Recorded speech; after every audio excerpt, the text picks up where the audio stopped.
आज मु आपण मानक पई नेकी आछि पनीर फुलकोबी आलू रे गोटे नुआ रेसिपी भात रुटी परोटा हेउ सबुथिरे खाई परिबे। बहुत टेस्टी मध्य होई थाई।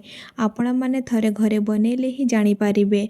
पनीर फुलकोबी आलू कषा कम समय रे मध्य बनी थाई आउ अल्प सामग्री रे मध्य बनेकी रेडी करिबा। ताहेले डेरी न करी वीडियोटी को एठी आज में स्टार्ट करिबा।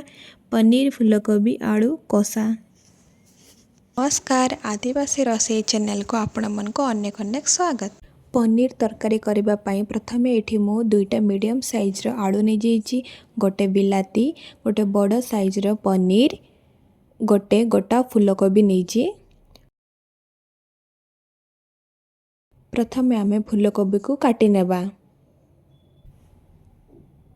गोटे फुलकोबी को आमे मझिरो फाळ करिबा। मझिरू फाळ करिके ताको आउ थरे मझिरू फाळ करि नेबा। एठी मु गोटे फुलकोबी को चारि फाळ करिके नेइची। देखंतु से सेम प्रोसेस रे मु आ गोटे फुलकोबी को काटिके नेबी। आपण माने चाहिले आपणक हिसाब रे फुलकोबी को बड़ साइज रे काटिके मध्य नै पारिबे, किंतु मु एठी मु छोट साइज रे काटिके नउची। सेम प्रोसेस सब फुलकोबी को काटि नेबी। तापर एठी मु पनीर को मध्य मु छोट छोट पीस करिके काटिके नउची। आपण माने चाहिले मध्य पनीर रा साइज को बड़ करिके काटिके नै पारिबे। एठी मु गोटे आलू को मझिरो फाळ कर देबी। तापर आ गोटे थरे ताको फाळ कर नेबी। फाळ करिके ताको पूरा चुन चुन काटिके नेबी आलू को। से सेम प्रोसेस रे सब जाको आलू को मु एम्ति छोट छोट करिके काटिके नेबी। देखंतु सब जाको आलू को मु एम्ति छोट छोट करिके काटिके नेइची।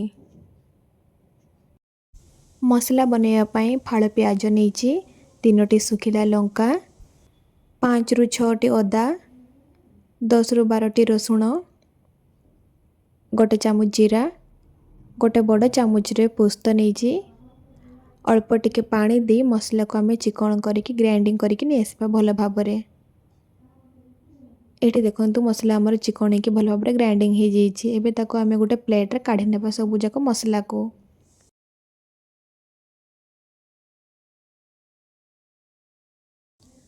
कड़ा भल भाबरे गरम होला परे सेथिरे आमे अल्प टिके सरिष तेल दे देबा।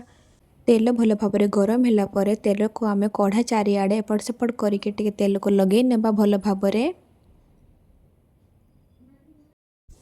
सेथिरे एबे आमे काटिके रखितेबा पनीर को दे देबा। पनीर को तेल सहित भल भाबरे फ्राई करि नेबा। एपट सेपट करिके हल्का रेड कलर हेबा तक फ्राई करि नेबा पनीर को। एठी देखंतु पनीर हमर गोटे साइड हल्का रेड कलर हेकी फ्राई हो जेइची। ताको आउ टिके एपट सेपट मिसे नेबा। एठी देखंतु सब जाको पनीर हमर रेड कलर हेकी फ्राई हो जेइची। एबे आमे गोटे जाली सहाय्य रे सब जाको पनीर को छाणिकी काढिकी गोटे प्लेट रे रखि नेबा। सब जाको पनीर को आमे गोटे प्लेट रे काढि नेबा।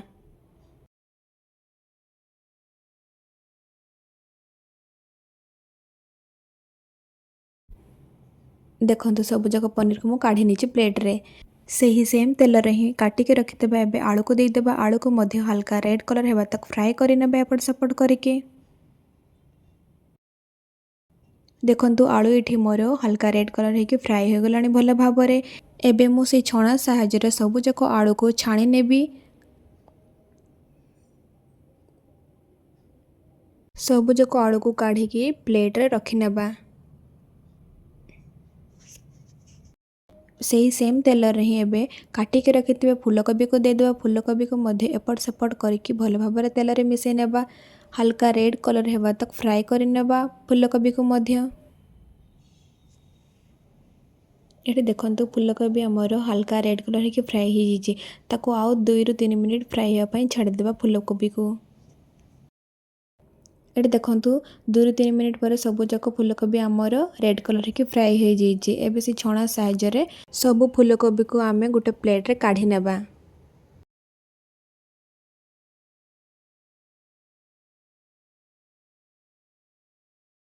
एठी देखंतु फुलकोबी पनीर आलू सब जाको फ्राई हो जेइची। सही सेम कड़ा रे ही एबे आमे तेल दे देबा। तेल भल भाबरे गरम होला परे सेथिरे एबे आमे पेस्ट कर रखिते मसला सब को दे देबा। मसला को तेल सहित भल भाबरे कसी नेबा 1 रु 2 मिनिट। 1 रु 2 मिनिट पर एठी आपण देखंतु मसला हमर भल भाबरे कसी हो जेइची। सेथिरे एबे आमे अल्प टिके पानी देबा। अल्प पानी दे मसला को भल भाव में कषि नेबा एपट सेपट करिकी मसला को ए फुटिया पई छाड़ीदेबा। ये देखो मसला आमर भल भाव में फुटी जाइए मसला मध्यम भल भाव में कषि हो जाइए। से एबे गोटे चामच लुण, हाफ चामच हळदी गुंड, गोटे चामच गरम मसला, गोटे चामच लंका गुंड देकी मसला को भल भाव में मिसई नेबा एपट सेपट करिकी। मसला को आम फुटिया पई छाड़ीदेबा जे पर्यंत मसलार आमर तेल बाहरी ना से पर्यंत। ये देखो मसलार आमर तेल बाहरी जाइए मसला भल भाव में कषि हो जाइए। से आम काटिकी रखि बिलाती को देदेबा। बिलाती को मसला सहित भल भाव में मिसई नेबा एपट सेपट करिकी। सेथिरे एबे आमे फ्राए कर रखिथिबा पनीर, फुलकोबी, आलू सब जाक मसला रे देदेबा। मसला रे पनीर, फुलकोबी, आलू को 2 ରୁ 3 मिनिट पर्यंत भल भाव में कषि नेबा। एमिति कषिबा द्वारा तरकारी टेस्टा बहुत भल आसी थाए। भल भाव में कषि सारला पर ताको कवर करके छाड़ी देबा 3 ରୁ 4 मिनिट। 3 ରୁ 4 मिनिट पर ये आप देखु फुलकोबी, आलू, पनीर मसला सहित भल भाव में कषि हो जाइए। आलू फुलकोबी भल भाव में सिझी जाइए। से एबे गोटे गिना पानी देबा। पानी को मसला पनीर फुलकोबी सहित भल भाव में गोले नेबा एपट सेपट करिकी। गोले सारला पर ताको आमे कवर करके छाड़ी देबा 1 मिनिट पानी को फुटिबा पई। 1 मिनिट पर ये आप देखु पानी भल भाव में फुटी जाइए। ताको आउ थे कवर करके छाड़ीदेबा 7 ରୁ 8 मिनिट जे पर्यंत पानी आमर सुखी नहीं से पर्यंत। 7-8 मिनिट एबे हो गलानी देखु परिवार सब जाक पानी आमर सुखी जाइए। फुलकोबी आलू आमर भल भाव में सिझी जाइए। से एबे आमे किछि कटा धनिया पत्र देदेबा।